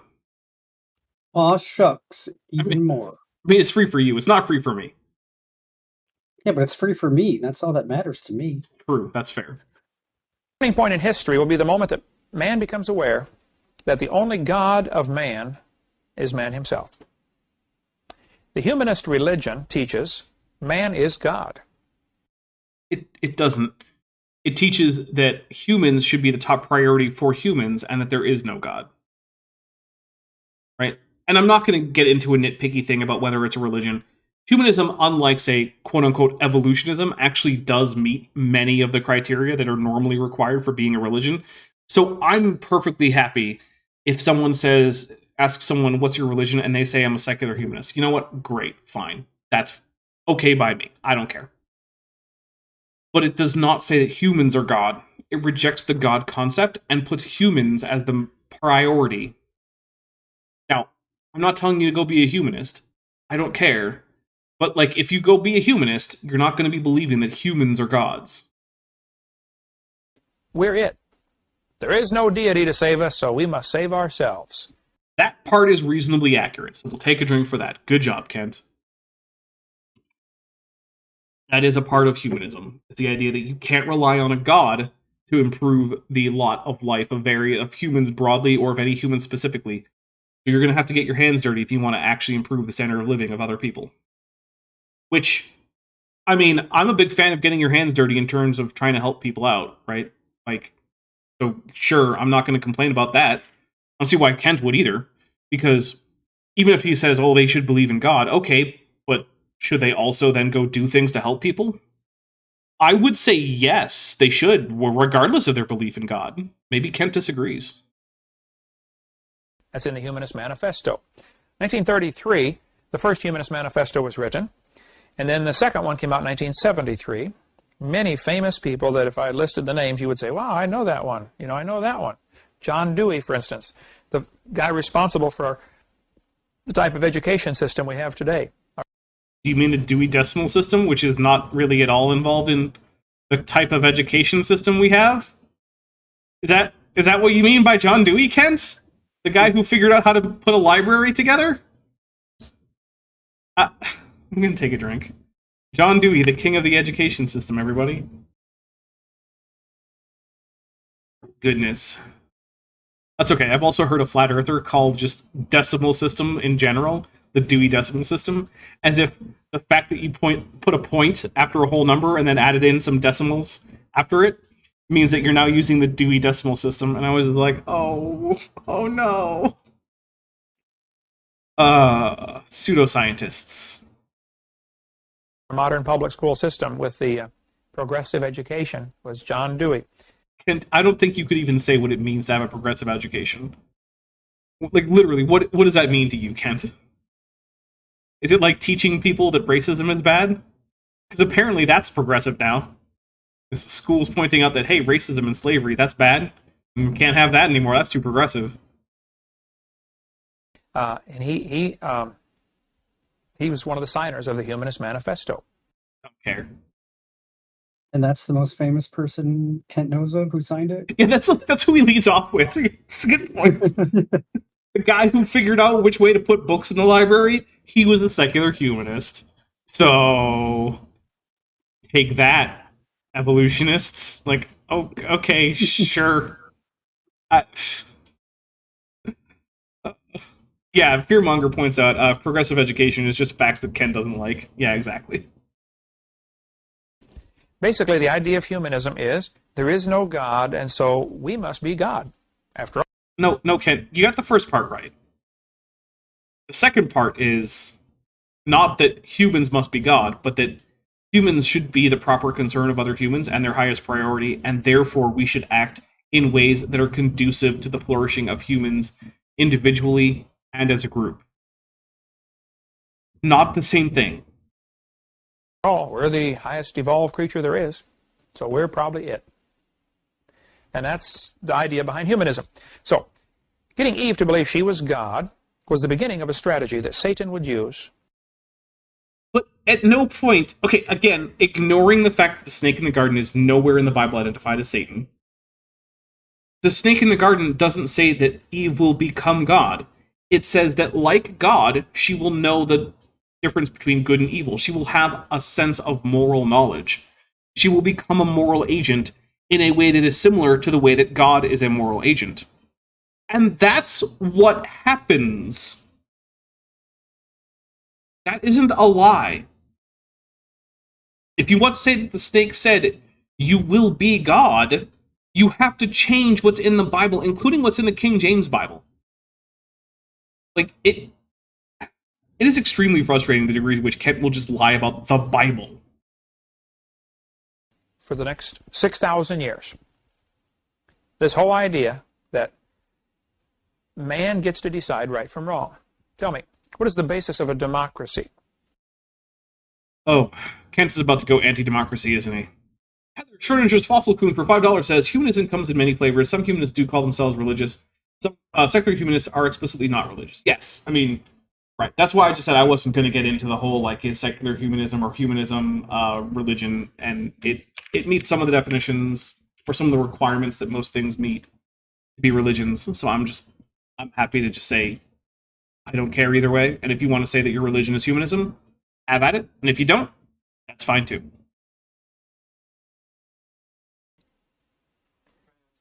Man's opinion. The majority decides right from wrong.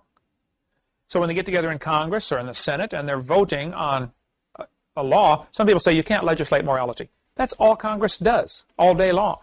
Every law legislates morality. I mean, I don't entirely agree, but then again, I also don't entirely disagree, right? Like, the reason that many things are illegal is because people find them objectionable. Not because of some, like, abstract amoral philosophy, right? Like, why is murder against the law? It's because most people think murder's wrong. So we should punish murderers and try to prevent murder in general. Okay. But here's the thing, Kent. That's how all governments work, right? Unless God is going to come down in a way visible to everyone, dictate what the law code should be, we don't have other options. And even if he does do that, if he then leaves the enforcement and the judgment about that law up to humans, it will still end up being about what humans think is right and wrong and what they want to do. There aren't other options. All historical theocracies have actually been ruled by people interpreting what they think God's will is. None of them have actually involved God coming down and publicly declaring who's guilty of what punishments should be meted out to what individuals, and what the laws are. That's not how it's ever worked. It's not how it worked in ancient Judah. It's not how it worked in ancient Israel. It's not how it worked in ancient Babylon. It's not ever how it's worked in the United States. It's not even how it works in the Vatican. It has never been how it works. There are no other options other than humans getting together and deciding who's in charge and what, and then those people who are in charge deciding how to run the humans they're in charge of. That's always how it works. There are not other options. Unless, of course, you've got a public declaration from God that we can verify. Which I don't think Kent has. There's no such thing as a law that doesn't legislate morality. You're telling somebody else what to do. That's what all laws do, okay? Giving someone an order and telling them what is moral and immoral are not the same thing, Kent. When I was ordered around in the Navy, it wasn't couched in the sense of, like, it is immoral to follow or not follow these orders. It's just, this is what you gotta do. And I don't think all laws are couched in morality. Like, I don't think that there's a morally correct or incorrect way to assess, like, I don't know, a property tax, right? I mean, sure, there's probably immoral ways to do that, I guess. Like, you know, sending out corrupt assessors or something to vastly inflate property values. Sure, that would be immoral. But by and large, there's no one right and wrong way to do property taxes. This is the immoral way to do it versus the moral way to do it. It's just a practical matter that these governments decide that they need money, and that charging landowners based on the value of their property seems like a decent way to get that value for that money. So that's what they do, right? And you could have a whole bunch of discussions about the, you know, legitimacy of the state and whether or not, you know, political authority actually exists and all that stuff. But, like, most political philosophers are not couching state authority in moral grounds. So don't give me this, you can't legislate morality stuff. The idea that man decides right from wrong is flawed from the start. Because if that's true, if evolution is true, if there is no God, none of those things are connected. I'm going to take another drink. And open up the third beer. Okay, so whether or not God exists does not determine whether or not humans get to decide what's right or wrong, nor does it mean that evolution is true or false.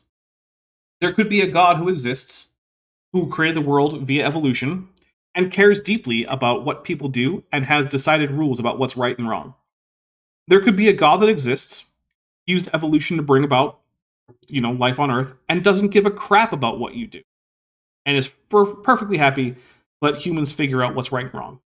There could be a God who created humans specially in a young earth creationist fashion who doesn't care what humans do and is perfectly happy to let you decide what's right and wrong. There could be a God who, any of the combinations, right? I'm not going to go through all, 9 combinations that we could possibly have? Something like that? I think 8, but Oh, sure, whatever. it's close. But yeah, any of them could exist, Kent. Evolution does not require atheism, nor does God require some kind of divine command theory of morality being true. Oh, Hitler was right. Take a drink for mentioning that political party and that guy in charge of it. And no, Kent, it does not make his right if morality is something humans get to decide on. Because guess what, Kent? The majority of people decided he was wrong. He decided most of our folks here are Aryan, Germans, blonde-haired, blue-eyed, and, we voted that everybody else ought to be killed. Well, actually, no, it wasn't everyone else, but it wasn't that far off either. My Unfinished Journey for $5 says, Law, don't drive faster than X. Me, why not? Law, because driving too fast puts other people's safety at risk. Me, I don't care about other people.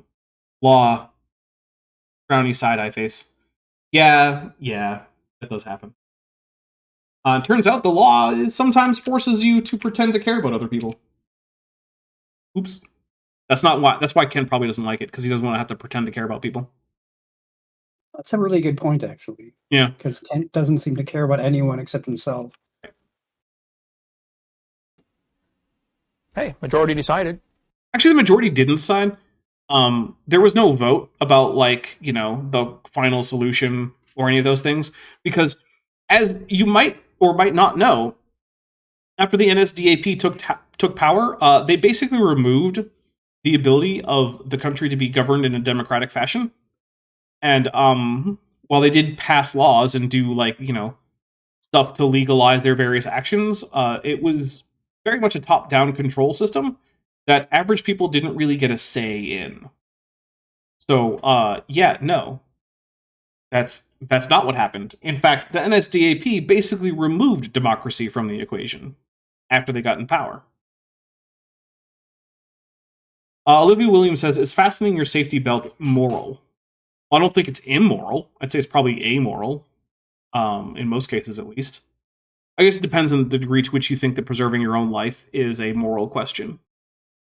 And I would largely argue that, assuming that you do not have obligations to others, that your untimely death would leave unfulfilled, and that those obligations are moral obligations, then largely you taking risks with your own life is your choice and not a moral consideration. So I would say that mostly no, I don't think it's a moral decision. So it's not moral or immoral. I think it's amoral by default. But I could imagine scenarios in which it would become a moral imperative to fasten your seatbelt. What you need is a different standard to say, thus saith the Lord, is how you decide. No, you don't. Look. Goodness, I'm going to take a drink. This is so stupid. This is just Kent not knowing the first thing about moral philosophy. Here's the thing. There are multiple moral philosophical schools of thought.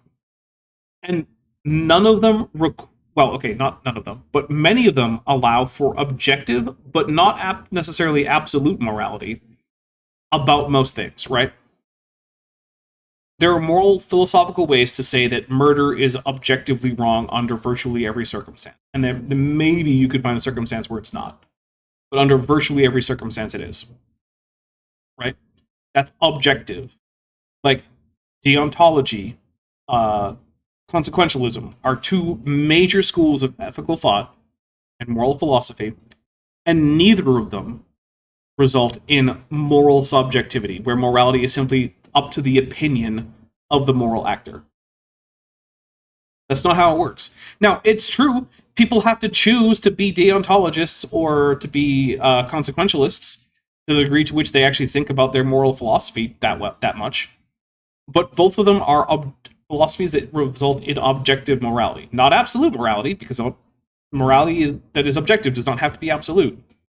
But yeah, it's just it's just flat out incorrect that not using divine command theory requires moral subjectivity. It's not true. When I was at the cabinet shop, we had a problem. We were building real fancy display cases for gay furs and Saks Fifth Avenue and stuff like that. And we had a problem because we were building these cases that were curved, and it had to go around and end up at the other side and match. Well, if every one isn't curved just right, you know, it comes around and doesn't match. And so here I was in charge of the first department that cut out the wood and put them together. We sent it on to get the lamination and paint and lights put in and stuff like that. And we were having a problem. It wasn't bad, but they were coming off. They were off by, say, you know, half an inch by the time they got around the circle. So I traced the problem down as I racked my brain over it and found out that every person in my department was measuring their pieces as they cut it. The rulers were slightly different. All it needs is a, you know, eighth of an inch difference on somebody's ruler from your, you know, his ruler and your ruler. Suppose I told, we're going to get all the guys together in the church and we're going to build an auditorium, and I'm going to give everybody a tape measure, but every tape measure is vastly different. Are they vastly different, or are they an eighth of an inch off? What is his point? I think it's going to be that if you use different measures of morality, you will come to different conclusions, and you can't all be right. I think that's what he's going to go for. Okay.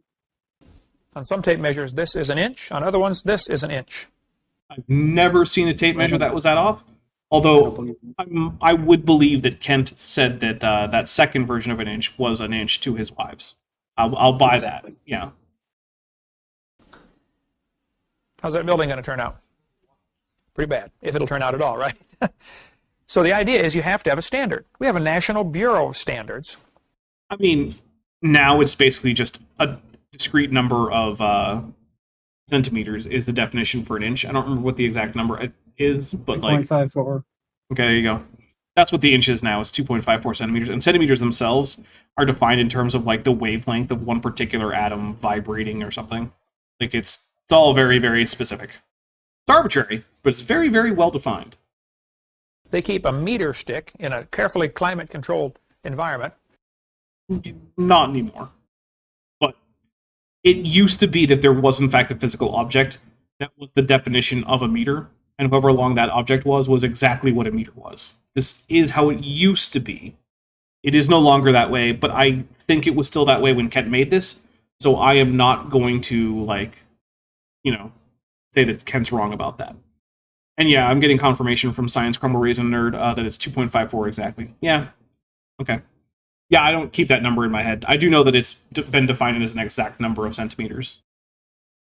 And everybody makes copies of this meter stick. You know, there's a standard meter. There's a standard foot, a standard yard, a standard pound, standard ounce. You know, you have to have a standard. If you say, wouldn't the standard ounce just be a 12th of the standard pound? 16th. 16th, yeah, sorry, 16th. Stupid English and customary But system. yeah, I mean, I don't think they have standard weights for every unit of weight. Because if you did, then the conversion factors wouldn't work, right? You could only have one standard mass that you then use as multiples. Because if you had a standard ounce separate from your standard pound, then there'd be no way to guarantee that your standard ounce was actually a whole number of divisions of the standard pound. And then it could be like, oh, actually, now that we've just had our standard ounce has lost, a few fractions of a gram, a pound is actually 16.03 ounces. Well, how does that help anyone? Let's see. Roasted T-Rex arms or chicken legs. Keller 499 says Microsoft changed the size of an inch from 72 points to 96 points. The size of a point remained constant. Wait, hold up. I'm going to need that explained a little bit more because I know the points are like, the measurements for letter size. But how could the size of a point remain constant? Then the size of an inch of worth of pointed text go from 72 to 96 without the inch also changing significantly. And I don't think Microsoft has ever redefined the inch. I'm very confused. I'm gonna need more explanation on that one. how much are you going to give me? Oh, I'll give you a lot. Well, how much is a lot? You got to have some way to measure things. Okay, there's standards for everything, and there needs to be a standard for determining right from wrong, and that's where the Bible comes in. But see, what evolution does, it takes away the Bible, Therefore, there is no more standard. There's no longer a standard to decide right from wrong, so the majority of the people get together and vote on what they think is right and wrong. Okay, I'm going to take a drink. Hey, Bent. I'm sure you're aware of various interpretations of the Bible, right? Yes. And you're aware that different people interpret the Bible, honestly, in mutually contradictory ways. Very much so, yes. Okay. So, does that mean that we can get an objective understanding of the Bible that is absolutely correct outside of people getting together and deciding what they think it means? Not really. Okay, so does the Bible provide us with an absolute objective moral framework that is independent of human interpretation? No, not really. Oh man, it sounds like the Bible isn't actually helping solve this problem at all. Weird. What do you know? And I'm not going to say that you cannot get moral conclusions from the Bible, but I'm also going to point out that they're not going to be internally consistent. The Bible disagrees with itself about what things are moral or immoral and what things are lawful and unlawful. Savage Blueberry Chromosome Crumble Cobra for $2 says, where do they keep the standard gigameter? They don't. I mean, there was a standard meter that I believe was kept in France. I don't think there's ever been a standard gigameter. Which Kent would seem to think that they should have, because he seems to think that every unit has its own standard, even ones that are supposed to be evenly divisible into other ones. Let's see, where was I? Oh, right. The whole Bible, right. So here's a quick example, right?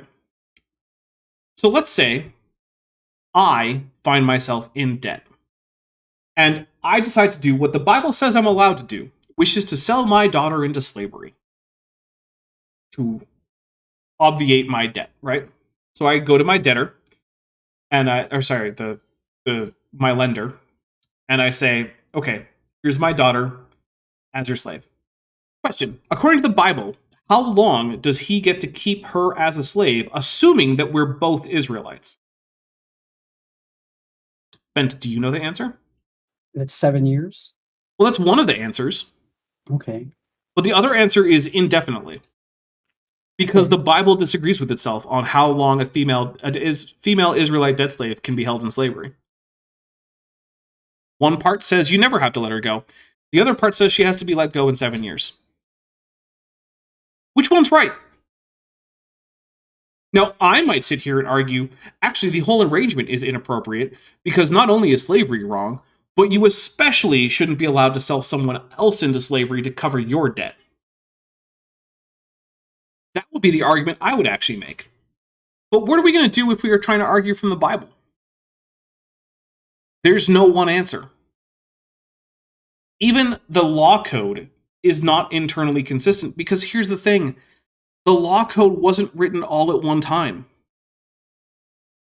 It was written at different times by multiple authors and in contradictory ways, because those different authors had different concerns. You ever wonder why it is that, like, in the middle of the narrative of, like, the wandering through the desert and whatnot, the Bible takes this long break to describe in excruciating detail how to build a tent for God? You ever wonder about that? It's because the people who were writing the narrative were not the same people who were writing this code about how to make the tent, and those people were probably actually members of the hereditary priesthood within Israelite culture who wanted to have a textual reason as to why it was so important, all their work and all their ritual purity things and the exact way that a temple should be shaped. In this case, they're couching it in the sense of a tabernacle, but like that same basic idea was then reproduced in later temples, right? And the thing is that if you're like Kent, where you just ignore the actual history of these texts and you pretend that they're all internally consistent in all ways, you're going to miss what's actually going on in the Bible. Which, I mean, obviously Kent does. It shouldn't be any surprise. Roshan, T-Rex arms or chicken legs, caliper 999 says, a point in typography of paper is 1/72 of an inch. Microsoft made an inch on display 96 to 72 points instead. That's why on Windows display and print. Oh, that's why on Windows display and print sizes don't match. Okay. See, I didn't know that. I didn't know that at all. Okay, interesting. Thank you. Huh. Space Dragon, who's been a member for 4 months, is at the amulet level, says, would Ken think they should have a standard second around somewhere? He probably should think that. Right? Like, where do they keep the standard second? Also, have a Godzilla and his friend Pelagic Tunicate. Oh, gross. Godzilla would never be friends with a Pelagic Tunicate, but I'll drink for the Godzilla. Sure, you would.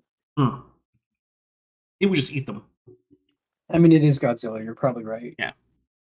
All right, we only have a little bit left of this, and let me update the amounts, but I still don't think, Bent, that you're going to have to wear that tutu.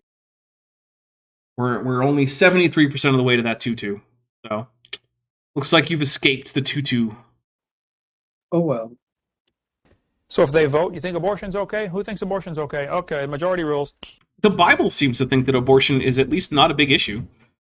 How many times does the Bible actually directly address abortion? It's literally never. Not once. The closest we can get is the penalty for what happens if two men are fighting and they accidentally hurt a woman who they weren't necessarily fighting, but who got involved somehow.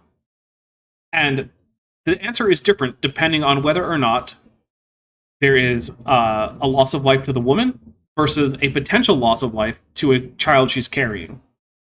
If a woman is injured and she was pregnant, and she loses that pregnancy but survives herself, the penalty, according to the Bible, is a fee to be assessed by her husband, subject to basically a council that is convened to make sure that the amount isn't too excessive. Roasted T-Rex arms or chicken legs Keller for $1.99 says, Bent escaped the tutu and the pizza. Yeah, no pizza for Bent. Unless he buys it himself. Yeah. I guess I could do that. You could. There's no one stopping you. Except you. But, on the other hand, if the woman who's a third party in this fight is killed, then the one who caused the injury leading to her death is to be put to death himself. So, in the one case, the Bible assesses a monetary fee to the unborn child, whereas it enforces talionic justice, or an eye for an eye, tooth for a tooth, a life for a life, in the case where the woman herself dies. Which means that the only place the Bible really directly addresses this, it is certainly not saying that the unborn child is a full legal person. Because for full legal persons, the Bible is pretty consistent in talionic justice, a life for a life, being the default penalty. Now, second, there is also the test for the adulterous woman, which, contrary to what many people will tell you online, is not an abortion potion. It is not a way to induce an abortion. However, according to the text, if the woman happens to be pregnant, it will likely cause the death of the unborn child, and not in any kind of judicial sense. There's no kind of trial that the baby is put on. In fact, the children born out of wedlock aren't supposed to be automatically killed according to the Bible or anything. And yet, the test for an unfaithful woman, if failed, while pregnant, would result, assuming that we take seriously the results that the Bible puts out, in a miscarriage, or, since it's induced, an abortion. And the Bible is just kind of silent about that possibility. It just says, Doesn't seem to say, well, don't do this if she's pregnant. Wait till after she has the baby. And in fact, if you then trace historically what Christians thought about when the soul entered a baby, therefore making it, morally and legally a person, it wasn't at birth, but it was at what's called the quickening, which is when the baby starts to noticeably move around in the womb. Because the idea was that before that, it was inert because there was no soul. And the soul entered the unborn child, which allowed it to become animate, to move around, right? Now, I'm not endorsing this conception of anthropology. I'm not here to talk about souls or when they enter a baby. But the fact is, nowhere in the Bible does it say that abortion is bad. And in at least two places, it seems to I'm not going to say it seems to. It very much does treat an unborn child as not a legal person. Now, I'm not going to get into the whole abortion debate. It's not what I'm here for. But you cannot get a strict pro-life stance just from the Bible. You have to go then and use a whole bunch of post-biblical ideas about personhood, about the value of human life without regard to personhood, maybe, and then also look at things like bodily autonomy. Like, you have to go outside the Bible in order to have this discussion and come to a pro-life position. You have to. Biblically, you can't get there. At least not the strict pro-life version that Kent believes, which is like basically from conception on, it counts as a legal or moral person at least. Can't get it from the Bible. Oh, wait a minute. You know what? Good point. Now, wait a minute. It is, in fact, at the top of the hour, which means it is time for us to start wrapping things up. But my unfinished journey just joined the channel at the amniote level. Everyone, send amniotes for the new amniote level patron. Member. All right, so we're going to wrap things up here. I'm going to say that over on my Discord server, if you are interested, we're going to be watching 4 episodes of Power Rangers Operation Overdrive. I would prefer RPM, but we're not there yet. So that will be happening right after this. I might take a quick break to like grab a snack or something, but yeah, it'll be very soon. So if you have access to my Discord server, please come hang out with us. That being said, Bent, do you have anything coming up that you want to tell people about? No, not this time. All right. Well, what's coming up on the channel? Well, on Thursday at noon Pacific, 3 p.m. Eastern, Erosion Means the Earth is Young. This is the second part of the Timothy Clary talking about how erosion, for some reason, means that the Earth can't be old. It's very, very silly. Like, extremely silly. So, hey, come hang out for that. Then on Saturday at noon, I will be hanging out with, let's see, let me make sure I get the last name right. Grayson Hawk, who has a channel. It used to be called Base Theory. He has changed it to Grayson Hawk. He does a lot of pseudoscience debunking here on YouTube. He is also one of the newer additions to the Science Friends. And so we will be hanging out and we will be talking, I believe, about a video, Where Are All the Human Fossils? Which is, I believe, Robert Carter and some ICR guy I think it's a CMI guy I don't really recognize. Talking about why there are not human fossils found in the so-called flood deposits.